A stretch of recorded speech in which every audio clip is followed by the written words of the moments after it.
We are gathered here before God and these witnesses to join in holy matrimony, James Douglas Quisenberry and Haley Nicole Leftwich. These moments, although they may be few, are filled with meaning as two become one, as friends and family place these two into the care of one another, and as we all commit this relationship to our God to guide it, keep it, and to protect it.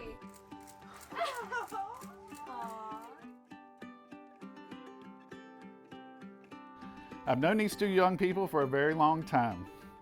I've seen them grow up from little kids to now standing before me, ready to be married to each other. Haley has always been focused, determined, and loving life. James has always been carefree, outgoing, and sports crazy. The three of us had a chance to meet last week, and as we talked, I was reminded that these individual qualities are what they love about each other. If life was a fantasy football draft, they would be each other's first-round draft pick. Although James would highly consider drafting an Eagles player with his pick. We had a great conversation about how a successful marriage is not 50-50, but 100-100, pulling in the same direction at the same speed. But if things ever reach a stalemate, Haley, just remember, you always hold the advantage since Washington has won more Super Bowls than Philadelphia.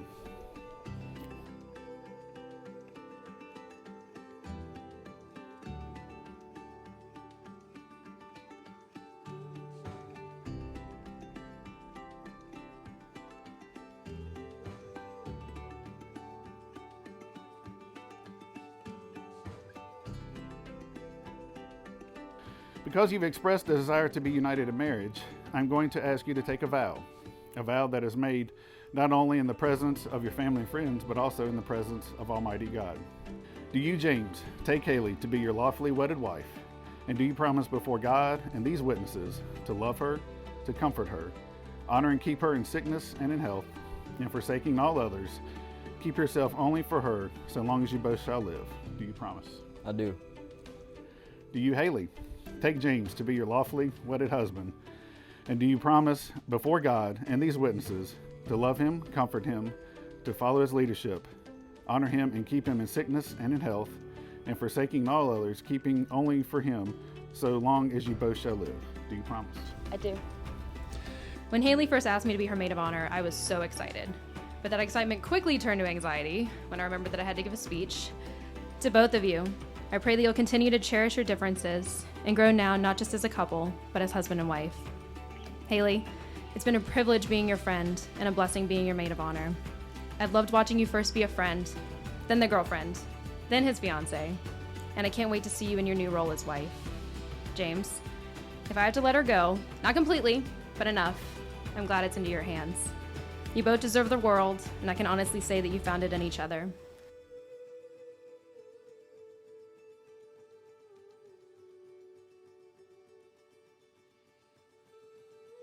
You've been there for me far more than you'll ever know. I must say, since we were young, I always looked up to you. I always mimicked you in whatever interest you had. And I say whatever interest I have to this day is directly because of you.